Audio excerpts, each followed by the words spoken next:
நெஞ்சை பதற வைக்கிற மாதிரியான சம்பவம் நெல்லை மாவட்டத்தில் அரங்கேறி இருக்கு.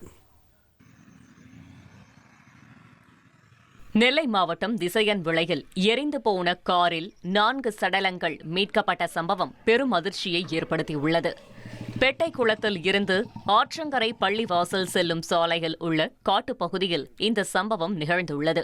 தகவல் அறிந்து 4 காவல் நிலைய ஆய்வாளர்கள் அப்பகுதிக்கு விரைந்தனர். மேலும் வள்ளியூர் டிஎஸ்பி வெங்கடேஷ் தலைமையில் போலீசார் தீவிர விசாரணை மேற்கொண்டனர். தடய அறிவியல் துறையினரும் சம்பவ இடத்திற்கு வந்து ஆய்வு செய்தனர். இறந்தவர்கள் சென்னையை சேர்ந்தவர்கள் என்பதும் ஒரே குடும்பத்தைச் சேர்ந்த கணவன், மனைவி, 2 குழந்தைகள் எனவும் ஆத்தங்கரை பள்ளிவாசல் விடுதியில் தங்கும் அறை புக்கிங் செய்திருந்ததாக காவல்துறையினர் விசாரணையில் தகவல் தெரியவந்துள்ளது. ஆற்றங்கரை பள்ளிவாசலுக்கு சுற்றுலா வந்தவர்கள் கடன் தொல்லையால் தற்கொலை செய்திருக்கலாம் என்ற கோணத்தில் காவல்துறையினர் விசாரணை மேற்கொண்டு வருகின்றனர். இதனிடையே எரிந்த நிலையில் உள்ள உடல்களை மீட்கும் போது 2 குழந்தைகளும் தாயினை கட்டி பிடித்த நிலையில் எரிந்து கிடந்தது சோகத்தின் உச்சம். அதனைத் தொடர்ந்து வாகன பதிவு எண் அடிப்படையில் இறந்தவருடைய பெயர் முகமது ரபி மற்றும் மனைவி பெயர் சையது நஸ்ரின் ஃபாத்திமா என தெரிகிறது. கடந்த சில மாதங்களுக்கு முன்பு கடன் தொல்லையால் சென்னை நந்தம்பாக்கத்தில் உள்ள தனது வீட்டை விற்றதாகவும் கூறப்படுகிறது. பிரிந்து வாழ்ந்து வந்த மனைவியோட முகத்துல கணவன் ஆசிட் வீசிய சம்பவம் பெரும் அதிர்ச்சியை ஏற்படுத்தியிருக்கு. சென்னை அருகே பல்லாவரத்தில் கணவர் ஒருவர் மனைவியை விரட்டி ஆசிட் வீசிய சம்பவம் அதிர்ச்சியை ஏற்படுத்தியுள்ளது.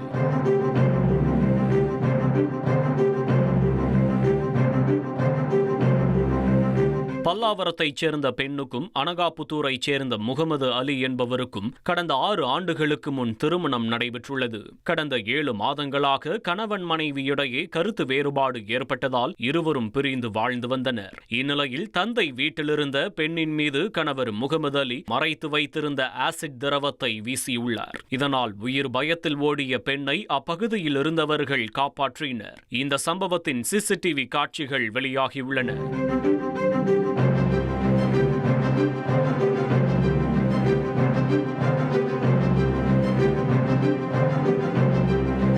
காயமடைந்த பெண் கண் பார்வையை இழந்து மருத்துவமனையில் சிகிச்சை பெற்று வருகிறார். இந்த சம்பவம் குறித்து போலீசார் வழக்கு பதிவு செய்து தலைமறைவான கணவரை தேடி வருகின்றனர். ஞாயிற்றுக்கிழமை நைட்டு என் கணவர் என் மேல ஆசிட் அடிச்சிட்டாரு. 2 கண்ணு பார்வையுமே போயிடுச்சு. இப்ப எனக்கு கல்யாணம் ஆகி 6 வருஷம் ஆகுது. 6 வருஷமும் ஒரே பிரச்சனை, தொல்லை. 2-3 கம்ப்ளைண்ட் இருக்கு அவர் மேல. ஸ்டேஷன்ல, மகளிர் ஸ்டேஷன்லயும் கம்ப்ளைண்ட் இருக்கு. நான் கிச்சன்ல இருந்து கத்தி, லைட்டர், வேற ஏதாவது ஷார்ப் ஆப்ஜெக்ட்ஸ் இருந்துச்சுன்னா எல்லாத்தையும் எடுத்து ஒளிச்சு வச்சுட்டு போய் தூங்குவேன். என் நிலைமை அந்த மாதிரி இருந்தது. இந்த மூஞ்ச வச்சுக்கிட்டு தானே நீ வேலைக்கு போற, இந்த முகம் இருக்கிறதுனால தானே நீ என்ன வேணான்னு சொல்ற, அந்த முகமே இருக்காது உனக்கு, இதை வச்சுக்கிட்டு எப்படி நீ வெளியே போறன்னு பாக்குறேன்னு சொல்லிட்டு திரும்ப முகத்துல ஊத்திட்டாரு. எனக்கு எரிச்சல் தாங்க முடியல. எனக்கு என்ன பண்றதுன்னே தெரியல. இது சுத்தமா போயிடுச்சுன்னு சொல்லியிருக்காங்க. எப்படி ட்ரீட்மெண்ட் பண்றதுன்னு டாக்டர்ஸ்க்கே தெரியல. என்னால எதுவும் எடுத்து படிக்க முடியாது. நான் எப்படி வேலைக்கு போவேன், எப்படி என் பிள்ளைய பார்த்துப்பேன்னு எனக்கு தெரியல. விருதுநகர்ல தேர்தல் பறக்கும் படையினர் நடத்திய சோதனையில் 77 பவுன் தங்க நகைகள் பறிமுதல் செய்யப்பட்ட சம்பவம் பரபரப்பை ஏற்படுத்தியிருக்கு. விருதுநகர் மாவட்டம் சாத்தூர் அருகே தேர்தல் பறக்கும் படையினர் நடத்திய வாகன சோதனையில் 90 லட்சம் ரூபாய் மதிப்பிலான நகைகள் பறிமுதல் செய்யப்பட்டன. மதுரையைச் சேர்ந்த நகைக்கடை வியாபாரி முத்துக்குமார் உரிய ஆவணமின்றி 77 பவுன் நகைகளை கொண்டு சென்றது கண்டுபிடிக்கப்பட்டது. இதையடுத்து நகைகள் தாலுகா அலுவலகத்தில் ஒப்படைக்கப்பட்டு இது தொடர்பாக அதிகாரிகள் விசாரணை நடத்தி வருகின்றனர். ரயில்களில் செல்போன் திருடர்கள் தொல்லை அதிகமாயிருச்சு. அப்படி ஒரு ரயிலில் செல்போன் பறிச்சுட்டு தப்ப நினைச்ச திருடனை பயணிகள் துரத்தி பிடிச்சு போலீஸ்கிட்ட ஒப்படைச்சிருக்காங்க. நாகர்கோவில் மும்பை எக்ஸ்பிரஸ் ரயிலில் பெண்ணிடம் செல்போன்களை பறித்து தப்பியோட முயன்ற திருடனை சக பயணிகள் துணிச்சலாக விரட்டி பிடித்து போலீசாரிடம் ஒப்படைத்தனர். மும்பை அருகே கொருடுவாடி டவுன் இடையே மர்ம நபர்கள் இருவர் ஒரு பெண்ணிடமிருந்த 2 செல்போன்களை பறித்துக் கொண்டு மின்னல் வேகத்தில் தப்பியோட முயன்றனர். அப்போது பயணிகள் துணிச்சலாக செயல்பட்டு திருடர்களில் ஒருவரை மடக்கி பிடித்தனர். தொடர்ந்து நடைபெறும் திருட்டுகளை தடுக்க ரயில்வே பாதுகாப்பை அதிகரிக்க வேண்டும் என பயணிகள் கோரிக்கை விடுத்துள்ளனர். சாலை விரிவாக்க பணிக்காக தோண்டப்பட்ட பள்ளத்தில் விழுந்து மாணவி பலியான சம்பவம் அதிர்ச்சியை ஏற்படுத்தியிருக்கு. திருவள்ளூர் அருகே 4 வழி சாலை விரிவாக்க பணிகளுக்காக தோண்டப்பட்ட பள்ளத்தில் விழுந்து 11ஆம் வகுப்பு மாணவி உயிரிழந்த சம்பவம் சோகத்தை ஏற்படுத்தியுள்ளது. பெண்ணலூர்பேட்டை சீனிவாசபுரம் பகுதியைச் சேர்ந்த முனிகிருஷ்ணன் சரளா தம்பதியரின் மகள் காவ்யா தனது சகோதரன் பிரவீனுடன் இருசக்கர வாகனத்தில் வீட்டிற்கு சென்று கொண்டிருந்தார். பூண்டி அருகே ஒதப்பை பகுதியில் சென்றபோது எதிரே வந்த லாரியை தவிர்க்க முயன்றதில் வாகனம் கட்டுப்பாட்டை இழந்து சாலையோரத்தில் தோண்டப்பட்ட பள்ளத்தில் விழுந்தது. இதில் காவ்யாவுக்கு தலையில் பலத்த காயம் ஏற்பட்டது. மருத்துவமனைக்கு கொண்டு செல்லும் வழியிலேயே அவர் உயிரிழந்தார். பிரவீன் லேசான காயங்களுடன் சிகிச்சை பெற்று வருகிறார். இந்த சம்பவம் குறித்து போலீசார் வழக்கு பதிவு செய்து விசாரணை நடத்தி வருகின்றனர். கோயம்புத்தூர்ல பிரபலமான மால்லேயே கெட்டுப்போன லாலிபாப் விற்கப்பட்ட நிலையில அதை சாப்பிட்ட குழந்தைகளுக்கு உடல்நலக்குறைவு ஏற்பட்டிருக்கு. கோவையில் உள்ள பிரபல வணிக வளாகத்திலிருந்து சிக்கன் லாலிபாப் வாங்கி சாப்பிட்ட குழந்தைகள் வாந்தி எடுத்து உடல்நலக்குறைவு ஏற்பட்டதாக புகார் எழுந்துள்ளது. சசிகுமார் என்பவர் தனது குழந்தைகளுக்கு கோவை புளியகுளம் சாலையில் உள்ள வணிக வளாகத்திலிருந்து சிக்கன் லாலிபாப் வாங்கி கொடுத்துள்ளார். அதை சாப்பிட்ட குழந்தைகளுக்கு உடல்நலக் குறைவு ஏற்பட்டதாக கூறி அவர் உணவு பாதுகாப்பு துறையில் மனு அளித்துள்ளார்.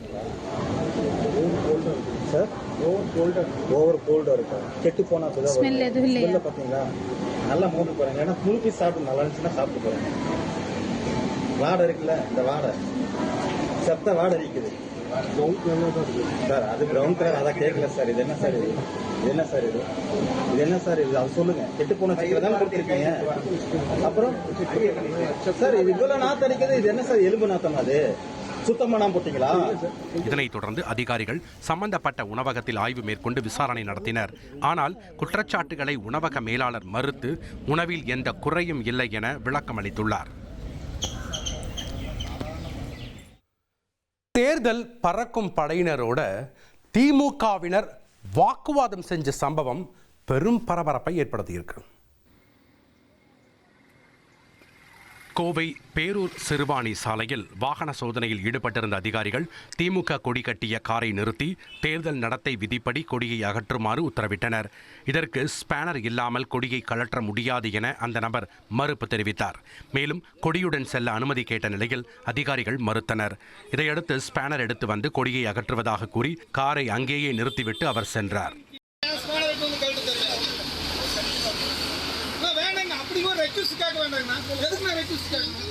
நான் கொண்டு வந்து கழட்டுறேன்னு சொல்லியிருக்கேன். அப்படியே வந்து நான் என்ன சொன்னேன்னா போறேன், ஆஸ்பத்திரி போறேங்க. அவங்க ரெடியாகி நின்றுருக்காங்க. ஆஸ்பத்திரி போற வண்டி ரிப்பேர், இது எடுத்துட்டு வரலாம் சார்.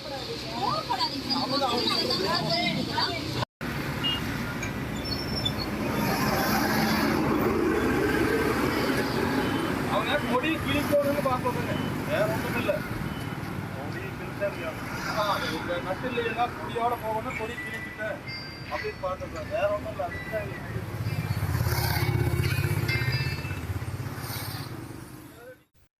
திண்டுக்கல் மாவட்டம் நத்தம் சானார்பட்டி அருகே இருசக்கர வாகனங்கள் மோதி விபத்திற்குள்ளானதில் ஒரு பைக் பறந்து சென்ற காட்சி பதைக்க வைத்துள்ளது.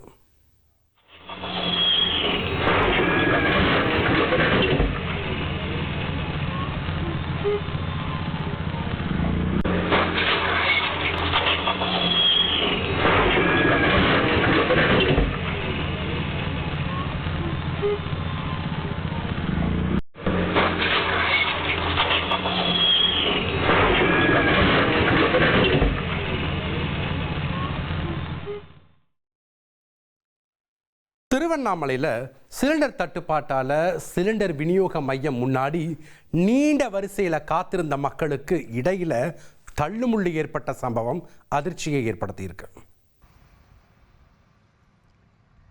திருவண்ணாமலை மாவட்டம் ஆரணி அருகே களம்பூர் பேரூராட்சியில் சமையல் கேஸ் சிலிண்டர் கடும் தட்டுப்பாடு ஏற்பட்டதால் பொதுமக்கள் அவதியடைந்துள்ளனர். களம்பூர் மற்றும் அதை சுற்றியுள்ள கிராமங்களைச் சேர்ந்த மக்கள் கடந்த வாரம் முன்பதிவு செய்த சிலிண்டர்கள் வராததால் அதிகாலை 2 மணி முதலே விநியோக மையம் முன்பு திரண்டனர். நீண்ட வரிசையில் பல மணி நேரம் காத்திருந்த மக்கள் வேலைக்கு செல்ல முடியாமல் சிரமம் அடைந்ததோடு சில இடங்களில் தகராறும் ஏற்பட்டது. தகவல் அறிந்து வந்த போலீசார் பாதுகாப்பு ஏற்பாடு செய்து விநியோகத்தை ஒழுங்குபடுத்தினர்.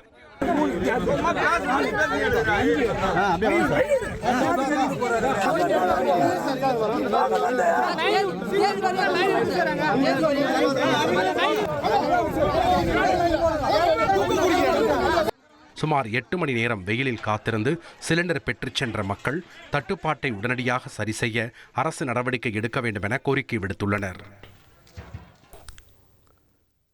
பைக் ரேசிங் ஆபத்துன்னு சொல்லி போலீஸ் எவ்வளவோ அறிவுரை கூறியும் இன்றைய இளைஞர்கள் பலர் காது கொடுத்து கேட்கறதில்ல. அப்படி சாலையில் ஆபத்தான முறையில் ரேஸ் போன ஒரு இளைஞர் லாரியில் அடிபட்டு உயிரிழந்த சம்பவம் சோகத்தை ஏற்படுத்தியிருக்கு. சென்னை மதுரவாயலில் நள்ளிரவில் பைக் ரேஸின் போது நிகழ்ந்த விபத்தில் இளைஞர் ஒருவர் பலியான சம்பவம் அதிர்ச்சியை ஏற்படுத்தியுள்ளது. சென்னை மதுரவாயல் பைபாஸ் சாலையில் 5 இருசக்கர வாகனங்களில் இளைஞர்கள் அதிவேகமாக பைக் ரேஸ் சென்றுள்ளனர். அப்போது லாரியை முந்த முயன்ற போது 18 வயதுடைய அபினேஷ் சென்ற வாகனம் விபத்தில் சிக்கியது. இதில் லாரி சக்கரத்தில் சிக்கிய அபினேஷ் சம்பவ இடத்திலேயே உயிரிழந்தார். அவருடன் சென்ற 19 வயது தனுஷ் படுகாயமடைந்து மருத்துவமனையில் சிகிச்சை பெற்று வருகிறார். போலீசார் வழக்கு பதிவு செய்து விசாரணை நடத்தி வருகின்றனர். பைக் ரேஸ் மோகம் இன்னொரு இளம் உயிரை பறித்துள்ளது பெரும் சோகத்தை ஏற்படுத்தியுள்ளது. தலைநகர் டெல்லியில இரும்பு பாலம் ஒன்று உடைஞ்சு ஒரு பெண் கால்வாயில விழுந்து பலியான சம்பவம் சோகத்தை ஏற்படுத்தியிருக்கு. டெல்லி ரூப் நகர் பகுதியில் கழிவுநீர் கால்வாயின் மீது அமைக்கப்பட்டிருந்த சிறிய இரும்பு பாலம் திடீரென உடைந்து விழுந்ததில் ஒரு பெண் உயிரிழந்தார். பாலம் உடைந்ததும் அதன் மேல் நின்றிருந்த அந்த பெண் பாலத்துடன் சேர்ந்து கால்வாயில் விழுந்தார். தகவல் அறிந்த உடனேயே காவல்துறை, தீயணைப்புத்துறை மற்றும் மீட்புக் குழுவினர் விரைந்து வந்து மீட்பு பணியில் ஈடுபட்டனர். ஆனால் அதற்குள் அந்த பெண் பரிதாபமாக உயிரிழந்தார். ஈரான்ல காமேனியை தொடர்ந்து மிக முக்கிய தலைவர் கொல்லப்பட்டிருப்பதா வெளியாக இருக்கிற தகவல் மத்திய கிழக்குல பதற்றத்தை கூட்டியிருக்கு. இஸ்ரேல் நடத்திய தாக்குதலில் ஈரானின் பசிஜ் துணை ராணுவ படை தளபதி கொலாம் ரேசா சுலைமானி கொல்லப்பட்டது அதிர்வலைகளை ஏற்படுத்தியுள்ளது. மத்திய தெஹ்ரானில் நடந்த விமான தாக்குதலில் அவர் உயிரிழந்ததாக இஸ்ரேலிய பாதுகாப்பு படை தெரிவித்துள்ளது. இந்த தாக்குதலில் பஜிஸ் துணை ராணுவ தளபதி உள்ளிட்ட பல உயரதிகாரிகளும் பலியானதாக கூறப்படுகிறது.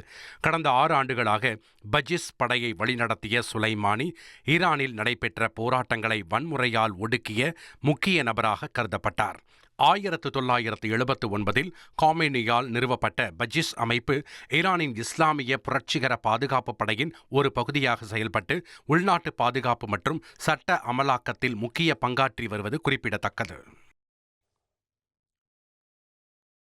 திருச்சி மாவட்டம் துறையூர் அருகே அரசு ஆரம்ப சுகாதார நிலையத்தில் முறையான சிகிச்சை கிடைக்காததால் தங்களது 4 வயது மகனை இழந்ததாக பெற்றோர் குற்றம் சாட்டியுள்ளனர். கண்ணனூர் பகுதியைச் சேர்ந்த கூலி தொழிலாளி செல்வராஜ், திவ்யா தம்பதியரின் மகன் பிரஜன் காய்ச்சல் மற்றும் சளி காரணமாக கண்ணனூர் ஆரம்ப சுகாதார நிலையத்திற்கு கொண்டு சென்றுள்ளனர். அங்கு மருத்துவர் மற்றும் செவிலியர்கள் யாரும் இல்லாமல் ஒரே பணியாளர் மட்டும் இருந்ததாக கூறப்படுகிறது. சிறுவனுக்கு மூச்சு திணறல் ஏற்பட்ட நிலையில் மருத்துவ பணியாளர் இல்லாமல் 108 ஆம்புலன்ஸ் வந்துள்ளது. இதனால் தனியார் மருத்துவமனைக்கு கொண்டு செல்லும் வழியில் சிறுவன் உயிரிழந்ததாக கூறப்படுகிறது.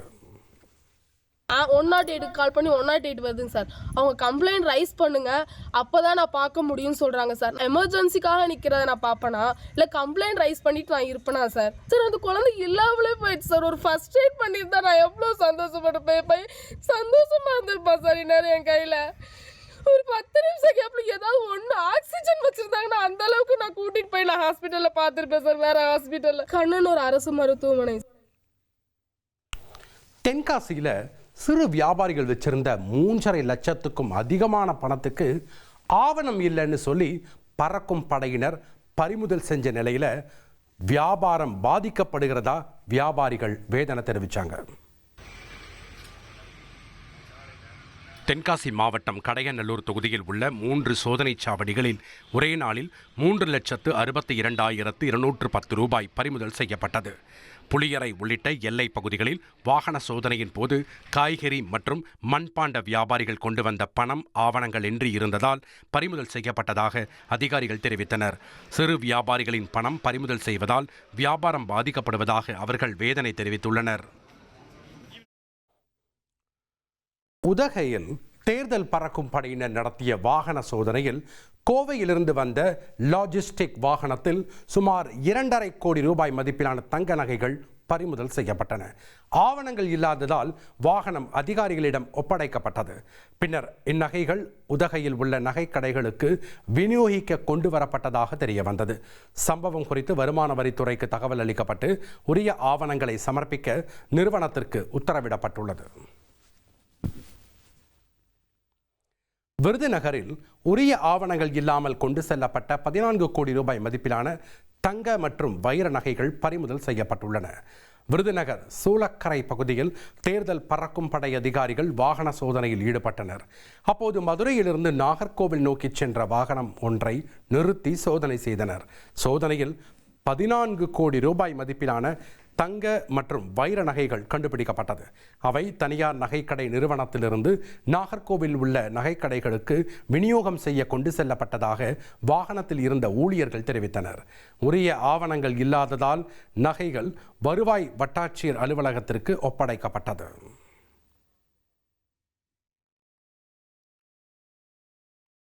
ஈரான் ராணுவ இலக்குகள் மீது நடத்தப்பட்டதாக கூறப்படும் தாக்குதல்களின் வீடியோவை அமெரிக்கா வெளியிட்டுள்ளது. இதில் ஈரானின் ராணுவ தளங்களை குறிவைத்து தாக்குதல் நடத்தப்படுவது போன்ற காட்சிகள் இடம்பெற்றுள்ளன.